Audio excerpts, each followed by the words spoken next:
Days Gone has proven to be one of the most divisive games in PlayStation's catalog. After receiving mixed reception at launch, the game did have good commercial success, selling over 8 million copies. Despite this, PlayStation did not greenlight the sequel, angering Days Gone's loyal fans. In today's video, I'll be looking back at the development, reveal, and release of Days Gone, as well as revisiting the game myself to determine if it deserves a sequel. Days Gone was developed by Bend Studio, one of the lesser-known PlayStation first-party teams. Bend began working with Sony all the way back in 1999 when they developed Siphon Filter for the PlayStation 1. Siphon Filter was a huge success, becoming one of PlayStation's first major franchises. Sony officially purchased Bend in 2000, and Bend continued making Siphon Filter games all the way up until 2007. Now in 2006, Bend started developing Siphon Filter games for the PlayStation Portable, and they did a really good job turning what had been a home console game into a portable game. Clearly, Sony liked what they saw, because for the next several years, Bend became the go-to studio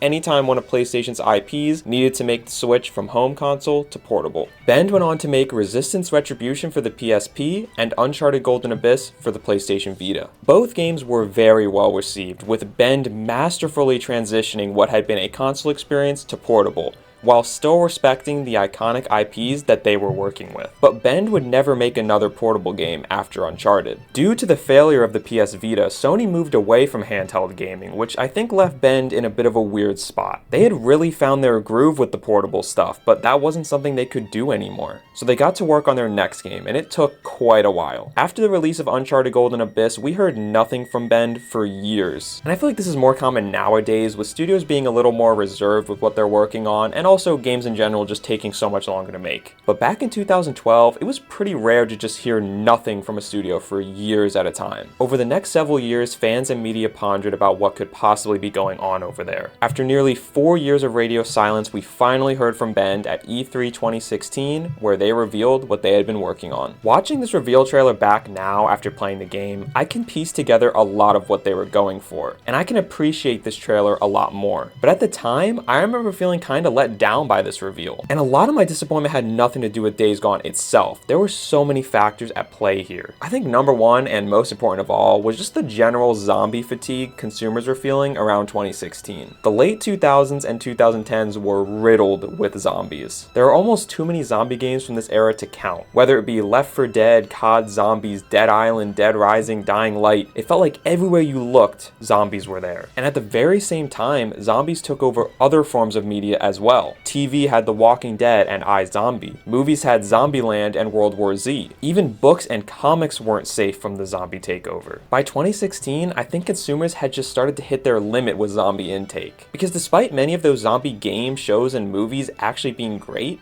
it was just becoming a bit exhausting. So to see Days Gone, another zombie game, it was just a little deflating for me personally. And it also didn't help that Sony had just released another new zombie IP with The Last of Us a few years prior. Again, none of this is the fault of Days Gone, but it's just how I felt at the time. They followed up the reveal trailer with a 10-minute gameplay showcase. It begins with the main character Deacon walking around and looting an abandoned area. Suddenly, he's faced with a giant horde of zombies. For the next 6 minutes, Deacon fights off this horde, shooting at them, running from them, traversing the area surrounding him, and using anything he can find to fend them off. None of this was cinematics, it was all real gameplay. And from a purely technical standpoint, it was astounding. There were hundreds of zombies on screen at a time. All of the zombies looked detailed and unique to each other. This horde of zombies mechanic would become the primary focus of Days Gone's marketing, which I feel was a mistake, but I'll get to that later. Impressions did seem generally positive from this E3 showcase. There were some people like me who weren't jazzed about a zombie game, but at the end of the day, that's completely subjective.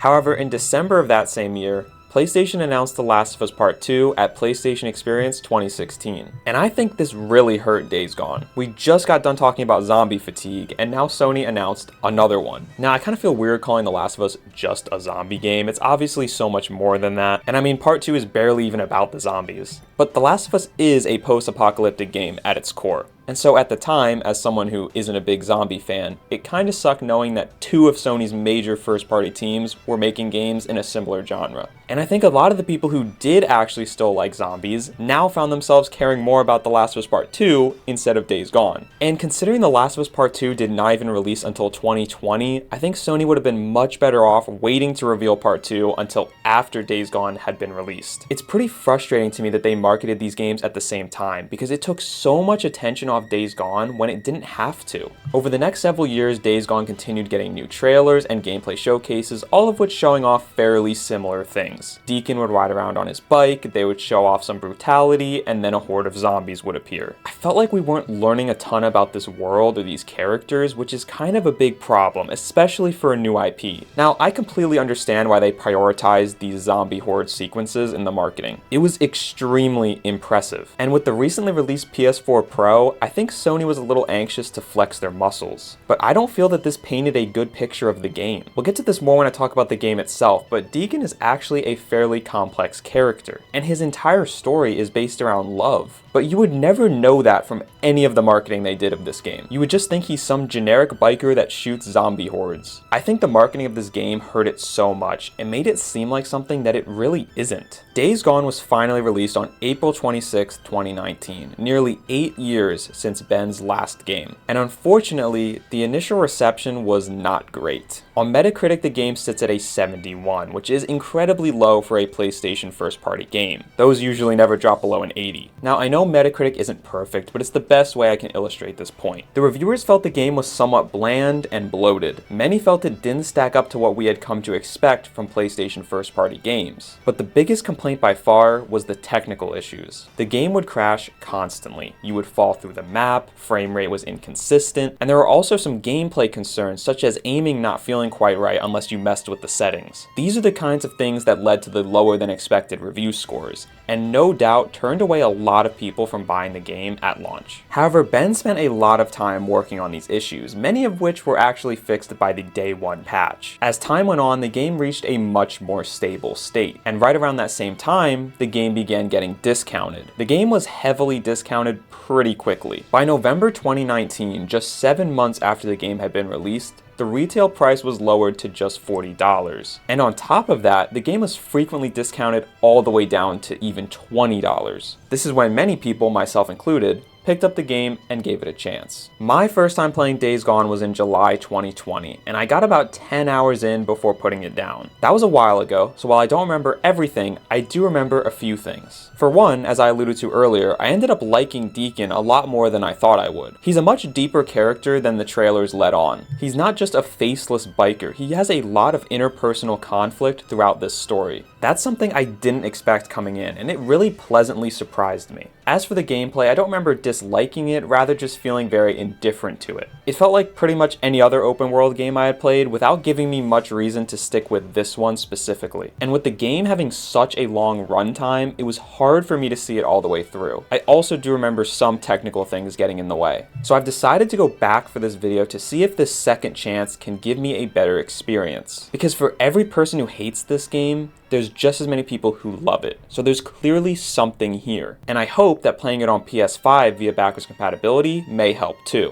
So what did I think after revisiting Days Gone? My return to Days Gone was a bit of a mixed bag. The experience was better than I remembered, with the PS5 upgrade helping significantly. This game is so impressive graphically, and with the help of the PS5, it also now holds a steady 60 FPS. Load times are faster too. And with so many patches over the years that have addressed bugs, the technical issues are a complete thing of the past. Once again, I immediately found myself connecting with the main character, Deacon. I just like that Deacon is not perfect. You can feel that he is human, he's real. You can tell he's uncomfortable trying to be the savior, and he doesn't always have the answers, but he has to play hero. I think that's a really cool contrast to what we get from most video games, where the main character goes from a seemingly normal person to a hero at the snap of a finger. And Deacon's character is helped by the great performance of his voice actor, Sam Witwer. Unfortunately, I feel like some of the other performances in the game don't quite match up to Whitworth's level, and at times the writing can be questionable. The thing that bothered me the most with the writing is how often you get radio calls. Other characters are constantly calling you for new missions. You can barely drive for 30 seconds without someone else calling you for something. In this case, a character called me and told me to wait for his cue. That same character then called me back no more than 5 seconds later saying to start the mission. This much constant talking just gets super annoying and draining. And it doesn't help that the characters are always screaming for some reason during this. I guess it's supposed to be them trying to talk over the sound of a motorcycle, which makes sense, but it's also very tiring. Sometimes I just wish they would let me explore for a bit without constantly being screamed at with a new task. This is how they chose to move the story along, and I get it, but it just would have been nice to have some time to breathe every once in a while.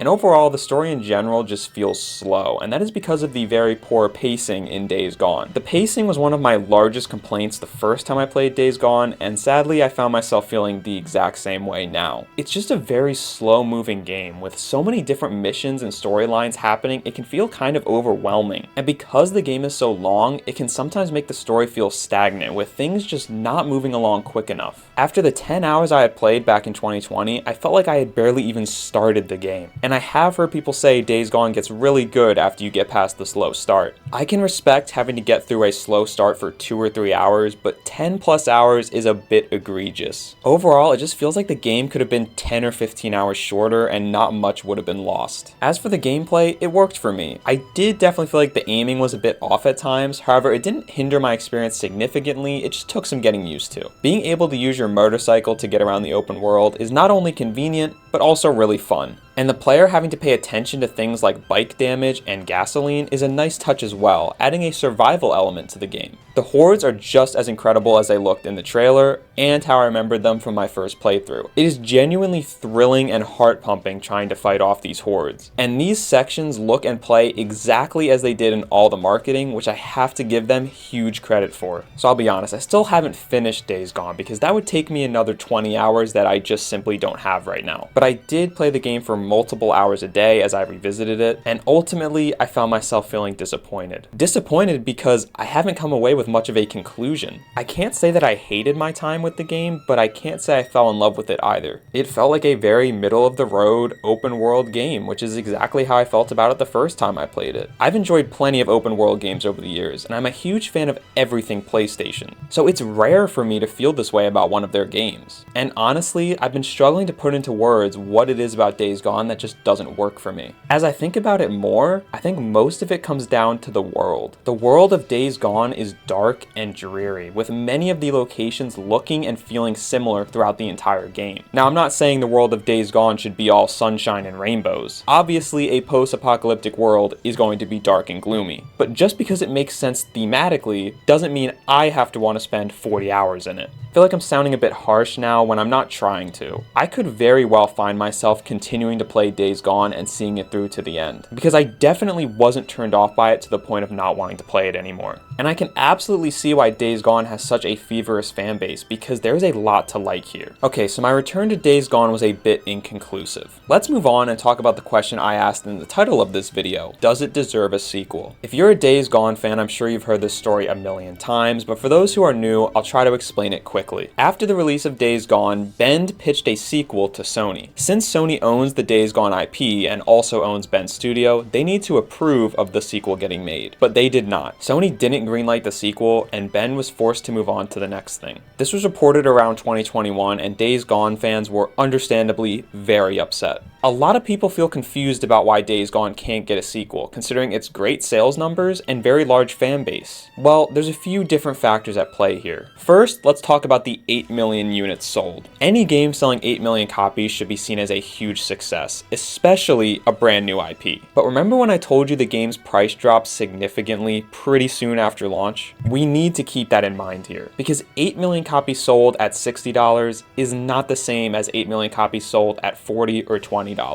Due to the initial poor reception of Days Gone, it can be assumed that most of these copies were not bought at full price, meaning Sony made less money than anticipated. In 2021, Sony reported that Ghost of Tsushima had sold 8 million copies and showed it off as a huge success. This upset the director of Days Gone, Jeff Ross, who tweeted that Days Gone had sold 9 million copies, but was always treated as a failure. It's unconfirmed if Days Gone has actually sold 9 million copies, but most sources agree it has sold at least 8 million, which would have made it even with Ghost of Tsushima at the time. But again, we have to consider that price. I have no way to track this data, but let's just say that theoretically, half of the copies sold of Ghost of Tsushima were bought at full price. And then let's say only 25% of the copies sold of Days Gone were at full price. This means that Ghost of Tsushima made more money, despite both games selling the same amount of copies. And at the end of the day, Sony is in the business of making money. And just because your game sells 8 million copies, doesn't mean that Sony is automatically making the same amount of money off those 8 million copies. When you consider how high budget this game was, and how long the development was, I'm not sure Sony made a lot of money off of Days Gone. And that ultimately plays a pretty big factor when deciding if you want to greenlight a sequel. It may seem surprising to see the game's director make a comment like this publicly, but the Days Gone dev team is no stranger to making inflammatory comments. The creative director of Days Gone, John Garvin, has also made many questionable comments regarding the game. In 2021, he was on David Jaffe's podcast where he blamed the fans for Days Gone 2 not getting made, claiming not enough people bought it for full price. He says, if you love a game, you should buy it at full effing price. Jaffe calls him on this immediately, asking how can someone know they love a game that they haven't played yet? Garvin dodges the question and just keeps ranting, saying if you aren't willing to buy a game for full price, then you can't complain if a sequel doesn't get made. This statement upset many people, understandably so, and it was especially ironic considering Days Gone did not launch in a good state, meaning that those who did wait for a sale actually got a better experience. Garvin has continued to make absurd and sometimes even offensive comments about Days Gone on his Twitter, and that is a whole can of worms that I do not want to get into right now. But just know, it got bad enough that Ben's studio had to put out a statement distancing themselves from him.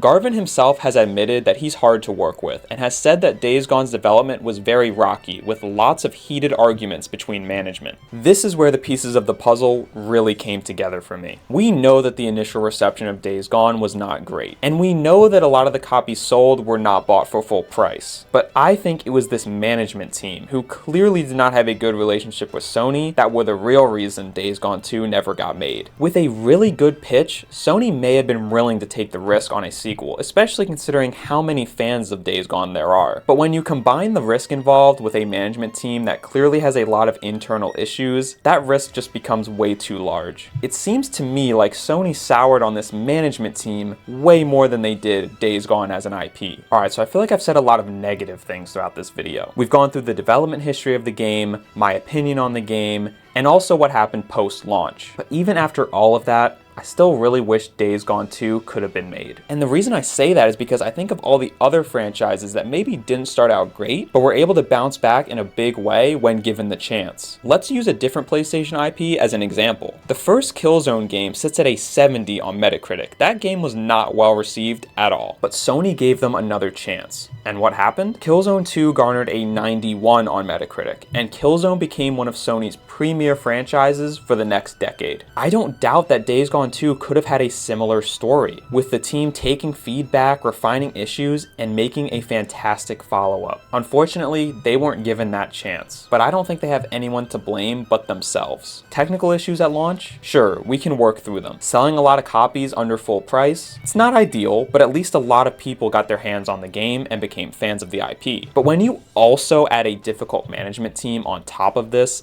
I can understand why Sony just wanted nothing to do with Days Gone anymore. Sadly, I feel pretty confident saying we will never get Days Gone 2. Most of the lead managers, developers, and writers of Days Gone have left Bend at this point. So for the most part, that team there is really not even the same team that made Days Gone anyways. Recent job listings from Bend have shown that they are moving in a much different direction, with their next game appearing to be a live service game. There have been some rumors about a Days Gone movie, so if you're a fan of the IP, maybe you'll be able to get your fix that way. But I wouldn't count on Days Gone 2 ever getting made. And that makes me sad. Even though I don't personally like Days Gone that much, I see how passionate this fan base is. And I wish they could get this sequel that they clearly want so badly. When I look back at it, Days Gone is a bit of a tragic tale. But through all of the trials and tribulations, Bend was able to make a game that spawned a massive fan base. And that is a success that nobody can take from them.